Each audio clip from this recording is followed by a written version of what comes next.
대선 캠페인 기간 내내 뭐 대선 캠페인에 관련된 뉴스보다 더 많은 뉴스 지면을 할애했던 것 중에 하나가 그 사법부 관련된 뉴스였던 것 같습니다. 오늘도 법관 대표회의 뭐 별 소득 없이 마무리됐다라는 뉴스 이미 나왔고요. 그 민주당에서는 대법원 관련해서 대법관 증원이나 비법조인이 대법관을 할 수 있게끔 문을 여는 이 법안들 발의에 대해서는 철회한다라는 입장을 정리한 바가 있고, 이거는 결국 그 선거를 앞두고 있기 때문에 이런 결론을 내린 걸까요? 아니면 또 다른 어떤 방향성이 있는 걸까요? 저 다음 두 가지는 아니라고 봅니다. 하나는 거기서 제기됐던 문제에 있어서 숫자가 적정한가, 뭐 늘리지 않은 거에 대해서, 또는 비법조인 참여 문제에 대해서 철학적인 어떤 근본적으로 이것이 잘못됐다고 보는가에 대한 최종 판단이 서서라기보다는 네. 그건 아니고, 두 번째로는 선거 때니까 일단 밀어놓자, 그것도 아니고 두 가지 사안을 포함한 문제에 대해서 지금 현재 토론을 안 거쳐도 일반적인 공감대가 형성됐다고 저희가 판단하는 것은, 하나는 조희대 대법원이 잘못했다, 이건 있는 거예요. 예. 그리고 조희대 대법관 계속 할 수 있을까?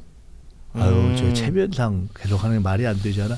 이 두 가지는 일종의 공리가 돼버린 것 같습니다. 저희가 볼 때. 예. 그런데 어떻게 그만두게 하지? 강론으로 들어간다면, 그다음에 그만두고 난 이후 또는 그 과정에서 대법원의 틀이 어떻게 바뀌어야 되지? 라는 것. 그리고 그거를 법으로 언제 고쳐야 되지? 예. 이건 사실은 디테일의 영역이어서, 그렇죠. 여론조사를 하더라도 똑같이 조희대 대법원장이 잘못했지, 그만둬야지, 이것이 60% 이상 나오더라도 그분들에게 제가 했던 지금 질문들을 언제 바꾸지? 그냥 어떻게 해야 되지? 요렇게 물어보면 다 사안별로 다룰 수 있는 조금 숙의가 필요한 사안들이다. 그래서 오늘 논의는 선거, 물론 이기도 하죠, 고려하죠. 그리고 두 사안에 대해서 또 일치가 안 돼 있는 건데, 충분히 이런 문제를 정리할 만큼 디테일과 강론에 있어서 적어도 당 내에서도 그렇고, 그다음에 우리가 판단할 때 일반 시민사회라든가 국민 여론에서도 딱 정리된 단계까지 갔다고 보기는 어렵다. 그런데 이거를 지금 바로 진도를 나가는 것처럼 보이게 하는 것은 좀 무리가 있으니, 일단 철회라는 것은 일단 지금 이것을 당장 통과될 것처럼 보이게 하는 현상이 있잖아요. 그렇죠. 그렇게 할 필요는 없다고 판단한 겁니다. 그러니까 방향은 정해져 있으되 여러 디테일한 부분들은 또 따져야 될 것들도 있고, 말 그대로 이제 더 익혀야 된다라는 말씀 해주신 것 같습니다. 그러니까 방향이 같다는 건, 그러니까 조희대 대법원이 뭔가 선거 개입하고 정치 개입했고 주권자들의 무언가를 건드렸다. 이 부분에서는 많은 분들이 또 공감을 하시니까. 그리고 오늘 아침 그 선대위 회의에서 그 얘기하셨던 건 굉장히 인상적이었는데, 이게 이제 뭐 한덕수, 김태효 이런 인물들의 등장을 합니다. 그러니까 스콧 베선트 미 재무장관이 지난달에 왜 우리나라하고 일본 관련해서 선거 전에 미국과 성공적인 협상을 하려고 한다, 뭐 이런 얘기를 했던 것이 언론 보도가 된 바가 있었고, 도대체 뭘 퍼줬는데 이런 말을 하냐 저 사람이, 이런 얘기들을 많은 분들이 얘기를 했었죠. 그리고 당시만 생각해 보면 한덕수 전 총리가 관세 협상을 선거에 활용하려고 한다라는 의혹이 분명히 있었고요. 그때 또 비슷한 얘기를 하셨던 것 같아요. 그때는 합리적 의심과 추정이고 저 외에도 많은 분들이 이제 그 생각을 한 거 아닙니까? 근데 그 이후에 계속 제가 좀 추적을 했고, 이 문제가 사실은 대선이 끝나고 새 정부가 출범하면 가장 중요한 문제가 하나이거든요. 왜냐하면 경제 살리기가 첫째 과제인데, 경제 살리기의 핵심이 지금 민생도 있지만 한미 간의 통상협상이 모든 틀을 결정해버리기 때문에, 그렇습니다. 관세협상이 거의 전체예요. 그러니까 그건 안정과 불안정의 또 차이잖아요. 그거는 결정적인 상황이 되는 건데, 거기에 있어서 어떤 우리가 입장과 위치에서 협상을 하게 되느냐를 결정하게 되는 것인데, 제가 오늘 문제 제기한 것은 그전에는 합리적 의심이었고, 지금은 확신을 가지고 근거를 포함해서 이건 한덕수, 김태효가 장난을 쳤고, 이거는 장난이 아니라 매국 행위를 했다. 그것에 기초해서 생긴 오해에 기초해서 미국은 그렇게 얘기를 했고, 그 문제를 정리하지 않으면은 우리는 새 정부가 시작하고 30일 정도의 협상 기간을 갖는데, 그렇죠. 잘못된 인식에 기초해서 한국이 이거다 이렇게 하기로 했네. 한미 간에 사실상 이거는 거의 선 정리된 영역이네. 그 전혀 아님에도 불구하고. 예. 그리고 그렇게 혹 얘기한 자들이 있다면 한국 측에서 그 자들은 아무런 권한과 위임을 받지 않은 자들의 사적 이익과 동기에 근거한 것이어서 사실상은 매국적 범법행위를 한 것이기 때문에 전 그래서 두 가지가 궁금해지더라고요. 매국이라는 표현을 쓰셨어요. 네.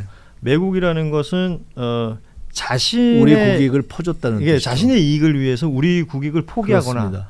퍼줬다라는 얘기가 될 텐데 그거는 몇 가지 근거가 있습니다. 베센트 장관 스스로가 한국이 우리 원하는 거 다 해줬어. 예. 이거 있죠. 왜 그 말을 했을까? 어허. 두 번째로 사실은 이건 조금 이따 나오게 될 텐데 현재로서는 제가 공개할 수 없는 미국 측의 입장이 있습니다.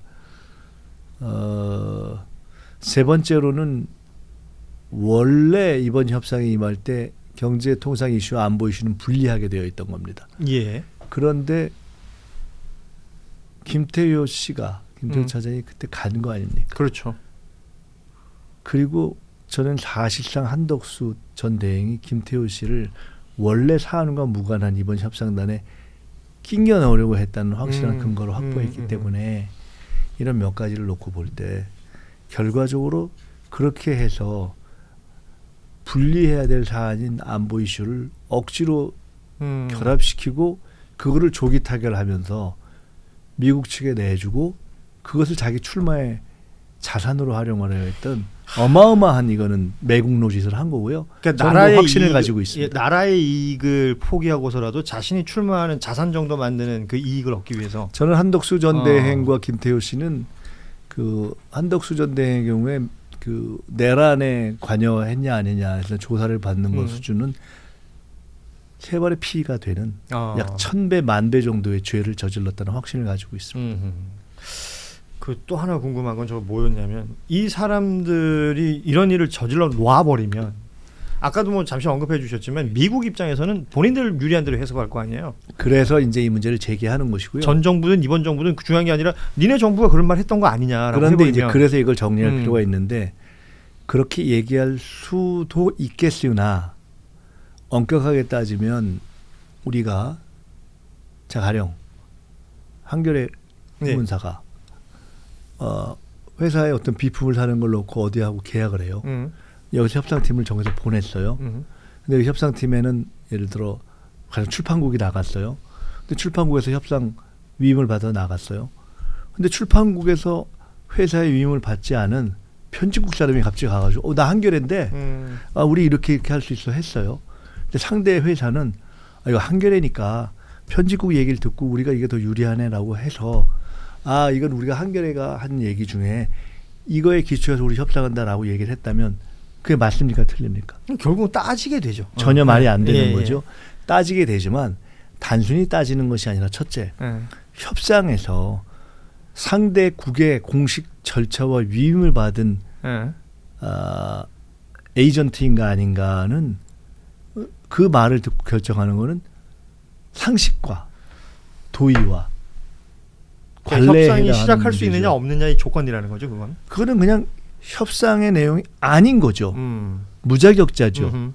사기꾼인 거죠. 예. 그리고 그거를 알고도 했다면은 알고도 이건 그쪽 얘기다라고 우겨서 상대방에게 압박하려는 말이 안 되는 거죠. 근데 미국이 저희는 그래도 우방인데 그러지 않았을 거라고 보고 누가 사기를 쳤거나 당하게 한 것이기 때문에 이걸 클리어할 필요가 있고 이 부분은 그렇기 때문에 명료하게 하면 미국 측도 혹시 오해를 하고 했더라도 정리될 수 있을 것이고 그것이 저는 새 정부가 출범해서 이 일을 할 때 우리 국익과 국민 전체의 입장에서 볼 때 매우 중요한 일이어서 지금 제기하는 겁니다. 이 이야기는 저는 되게 그냥 쓱 지나가면서 듣고 말 얘기가 아닌 것 같아요. 이거는 엄청난 얘기입니다. 그러니까 뭐 우리가 내란 비상계엄 이 얘기하면서 국내적인 어떤 상황들을 따지고 있는데 이거는 국가의 어떤 이익과 어찌 보면 국민들 전체 삶과 바로 직결되는 내용이기 때문에요. 굉장히 중요하다라는 생각이 들어서 이거는 좀 더 구체화되면 저한테만이라도 좀 알려주시면 그러지는 않으시겠죠? 500원만 내주시죠.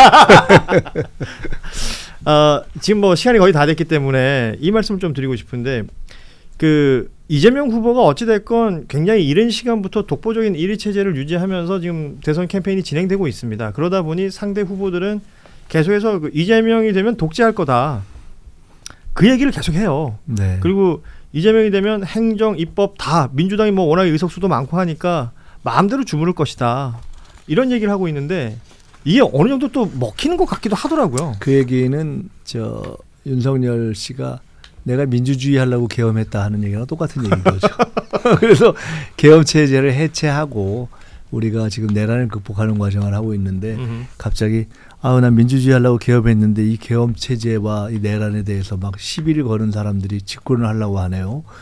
저런 사람들이 집권하면 저건 민주 독재죠라고 얘기하는 건 똑같은 그렇죠. 얘기라고 보고요. 이미 이제 이재명 후보와 당이 예를 들어 개헌에 대해서도 입장을 냈는데 핵심은 다 통상 대통령에게 주어져 있던 권력, 예를 들어 을 분산시켜서 감사원을 국회로 보내고 그렇죠. 대통령이 좌지우지하던 검찰을 쪼개고 대통령의 영향력을 사실상 반영하던 대부분에 있어서의 권한을 조금 더 국민에게 분산하고 이런 것으로 다 분산되고 대통령 중심이던 중앙정부를 지방정부에게 분산시키고 예.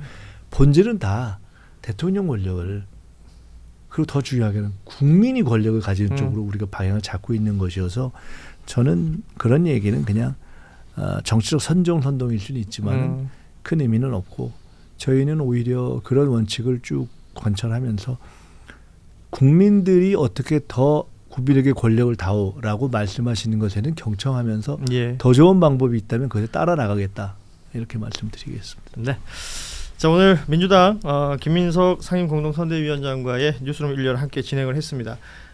끝으로 이제는 이제 제1국민투표는 이제 마무리가 됐고요. 사전투표 또 본투표 남아 있는데 한 일주일 남짓 남아 있는 이 선거운동 기간. 또 내일까지만 여론조사 공표가 되고 나면 그 뒤로는 또 공표 금지가 되기 때문에 지지자들, 유권자분들께 남길 수 있는 한 말씀 해주시죠.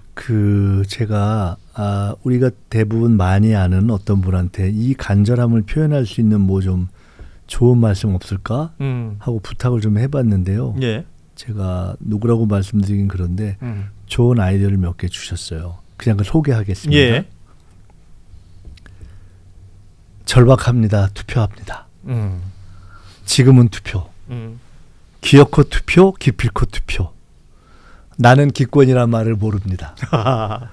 투표 없이 국난 극복 없다. 결국 이제 마지막 결론은 투표장에 가느냐 안 가느냐로 결정되기 때문에 그런 의미에서 내가 투표하러 가고 주변에 투표하러 가자고 가고 그래서 갑니다. 갑시다. 기어코 투표, 기필코 투표.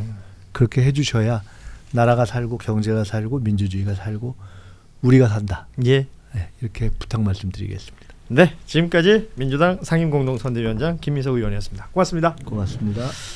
자, 뉴스다이브 저도 여기서 인사드리죠. 오늘 긴 시간 함께 해주신 우리 댓글창에 글 많이 남겨주셨는데 근데 여기서는 댓글창에서는 알아서 싸우시네요. 저희가 안 말리셔도 될 것 같고 예. 내일도 많이 들어와 주십시오. 오늘은 여기서 인사드리고요. 저희 내일 오후 3시 30분에 다시 찾아뵙겠습니다. 고맙습니다.